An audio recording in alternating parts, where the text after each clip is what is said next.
Hello everyone, welcome back to another round of connections. We're going to solve connections for Wednesday, August 9, 2023. Stay tight guys, because as soon as we're done watching Art solve his connections, we'll take you straight to the results, which will update us for another day's worth of the connections competition. All right, let's see what we got here.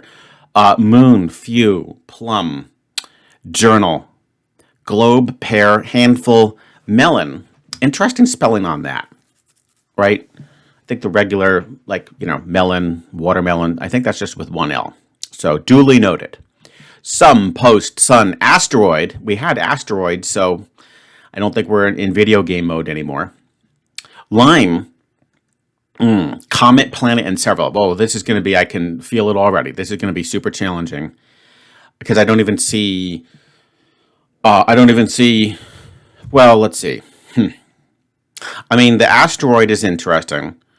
That could get paired up with, perhaps with the comet, not the globe, because I'm sort of thinking that we've got what you could call, what would be the way they would describe it? Astronomical objects. We'll get something better than that, but let me see if I can find the fourth one. Oh, shoot. Yep, they're up to their sneaky business. Damn it. Darn it. Sorry. Try to be a little bit more civilized. It's going to be sun or planet.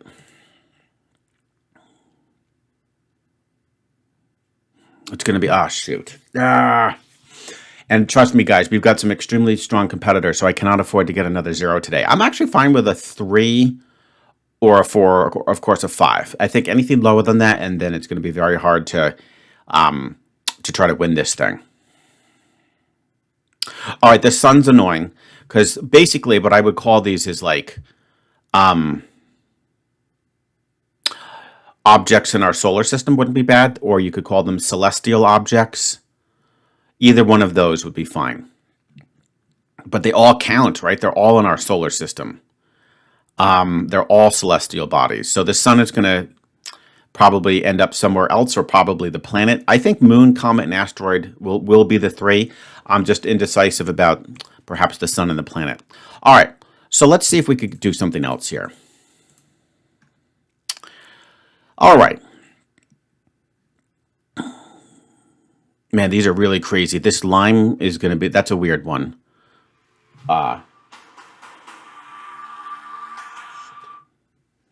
Sorry about that. So that's a weird one.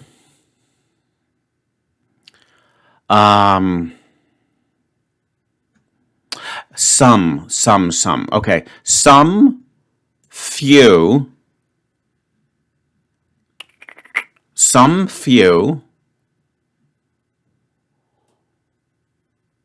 several. Okay. Those 3 have to go. Okay. We've got to have, these are synonyms for, a limited number of objects. Describing small quantities. There we go. Words that describe small quantities. I think that's a perfect descriptor. And then it would come down to like pair or handful. I would go with handful. I think that's a little bit better. Pair, I mean, it's just, it's close. It's 2 of them.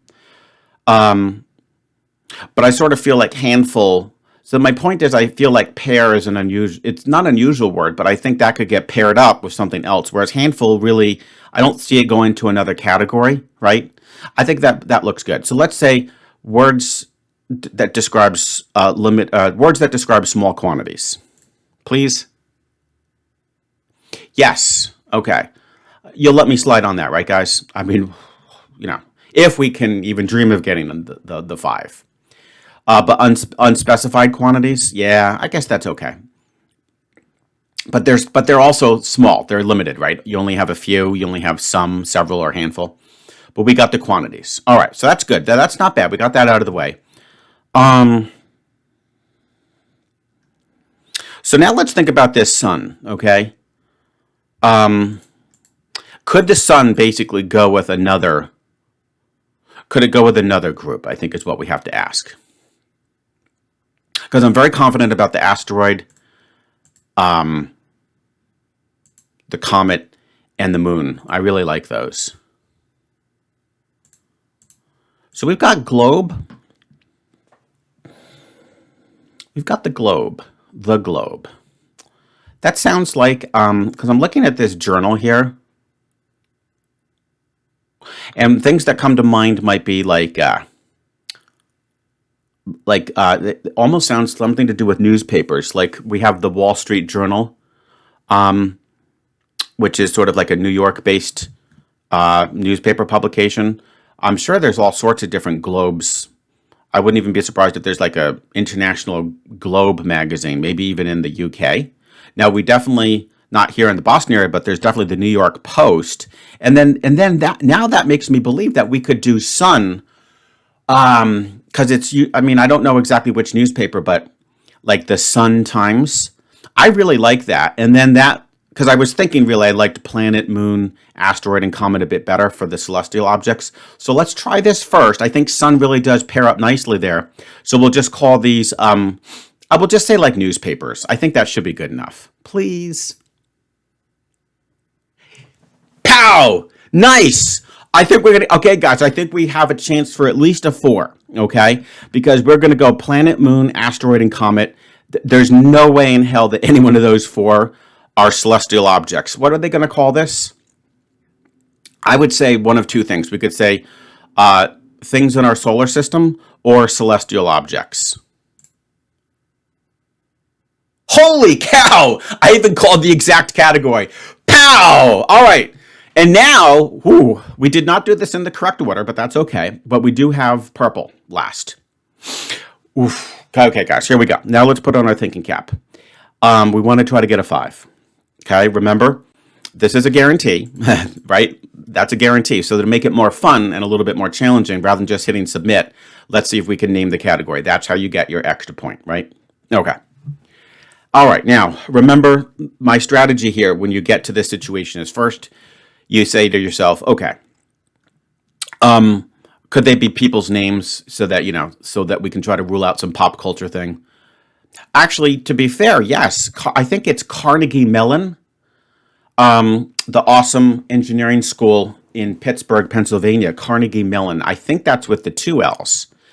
So that could be a name, but then it sort of falls apart. I can't think of anybody with the name Lyme. There is Lyme, and I think East Lyme, Connecticut, and Lyme disease, but then I don't think a person. Then you got Pear.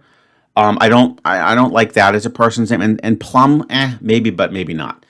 Okay, so I think we can rule out people. Then that's good. Then the next thing we got to do is we got to see if there's a word that you can put before or after it. Then if that fails, because I don't see any category that these all belong to, right? That there's no category unlike the other 3. Okay, there's no way these belong to a common category.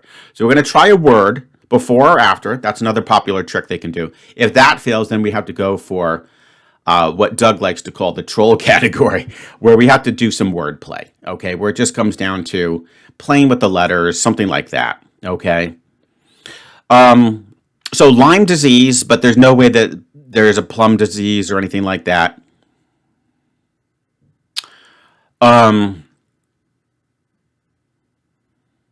Pear. I don't think so, because this melon is too unusual to have a word that would go before or after it. It's the only one I could think of was Carnegie Mellon, and that does not go to those. So we're going to rule that out, and now we're going to go for, okay, now we have to really focus like a laser. Now we have to think about what could these things have in common. We have to go wordplay, okay? We have to go wordplay, which I'm actually pretty good at because I came up with, when I first started Connections, I would, as you probably noticed in my thumbnail, I would come up with my own little version of 4 words to see if folks could figure them out. And some of them would involve like words that only use curved letters like C or O, or words that had all the vowels in them. So let's go in that direction. Definitely, it's not going to be anything like that. It's not a vowel thing. Can they go backwards? Like, could they be palindromes? No, unfortunately not. Okay, so that doesn't work.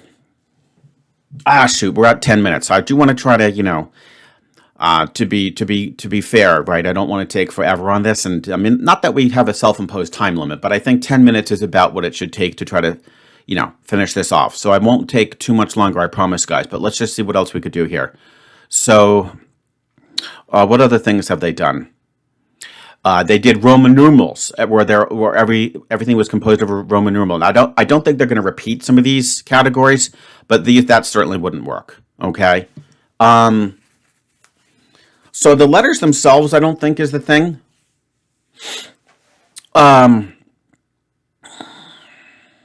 That melon is interesting because it's so close to melon that you eat. It's so close to melon that you eat, and that would happen if you removed an L. Okay. So now the thing is that the pair doesn't have an L. Okay. The pair doesn't have an L. And if you remove the L from lime, you have a nonsense word, and I haven't heard of pumb. But if we take that one step further, who says that you have to remove the L from each word because the pair doesn't even have one? So could this be, let's think about this, guys, could it be words where you remove a letter and you get a new word? Okay. It definitely works with melon. Take away the L, you've got melon. Let's see if it works on lime. Okay. If you take away the M, you get lye, and that's a chemical. Okay? That's a chemical. I think correct me if I'm wrong, but it could be like baking powder, something like that. Okay? Lye. If you take away the I from pear, you get par. And if you take away the B, oh my God, from plum, you get plum. I mean, this is kind of what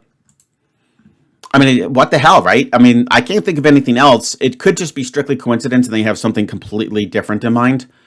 But I'll go with it. Let's not waste any more time. It works. It could be the troll category where you just do wordplay. It's the nonverbal one. So we'll just say words that are words with a letter removed. Now, I didn't get it. Okay? But I'm happy with the 4. I'm definitely happy with the 4. Although, to be fair, mine does work, okay? So I don't know, guys, you can be the judge if you would go for that. It does work. Unless I'm wrong about the spelling of plum. Unless I'm wrong about the spelling of plum. Yeah, plum is the fruit. Plum is the fruit. Oh, well. I mean, yeah. Fruit homophones. Yeah. Now, I didn't have exactly what they were looking for, so I guess I'm going to give myself a 4. But mine did work, to be fair. Mine did work. Ah, shoot. That's really, oh, shoot. I kind of overthought it. It's so obvious now, though, isn't it? When you just say them, lime, melon, pear, plum. Ah, shoot. That's too bad, but I'm still happy with the 4. That was a little bit tricky, especially with the sun floating between the newspapers and the celestial objects. I was really psyched to get the exact name of that category. I think people are going to do pretty good on that. I think the tricky part will be getting the 5. I think there should be a lot of 4s, but fruit homophones, that's a little bit annoying. But mine did work. Mine did work, guys. You have to admit, words that are still words with a letter removed. All right, guys, hope you enjoyed. So now let's go ahead and take a look at the update on the Connections competition and see how everybody is doing. All right, guys, we're back and we are ready to look at the results. We have the first 7 days of August. Can you believe it? And as you can see on the screen here, we now have the results up to August 7, which included the category movie genre, right? Movie genre. Okay, so here we go. Again, I'm not going to read the scores off directly from movie genre. Instead, we'll just look at the totals that take care of everything up to and including movie genres. Well, guess what? Once again, Oranje 28 has a perfect score of 35. I wouldn't be surprised, guys, okay, if by the time we get to the end of the competition on August 31st, that this guy ends up with, what's 31 times 5? He's going to have 155 points. The guy is a genius, okay? He crushed everybody in the Wordle competitions back in the early part of the year. And he has obviously an extraordinary facility for these category games. Scott's pretty good, but he does make mistakes from time to time. I don't think he's failed yet. But this guy's incredible. So keep it up, Aranye, and congratulations. Jason and Art Clay rise to the equation. That would be me. We both have near perfect scores of 33s. However, guys, that's about to come crashing down very soon because if you saw my video from last night, you know that I did fail. Okay? So there will be a 0 there, and those zeros are very painful because they're going to be hard to dig out of. But we'll try our best. Okay? And then we've got Salad Vambako with a 32. Congratulations, Salad, my friend. Zep Girl has a 31, and then we have a few 30s, and those are shared among Martin Steed, Michelle Lamb, and Viking 67. We've got 2 solid 29s. That's with Brandon Baker and Cable Wire. We've got a 28 with Dora A. 3 27s. That's shared among Ellen Sassani, Geraldo, and Melanie Lee. Then we've got a 26, 2 26s it looks like, with Pat Markland and Randy M. And now, guess what, guys? I set this up so that we can still see the categories. And I think that's important, especially for those folks. Remember, if you see a 0 in red, what it means is that I'm missing that result, okay? It means that I'm missing that result. So please try to get me that result, and we don't want to see you guys leave the game, okay? We don't want to see you guys leave the game. It's going to be a lot of fun.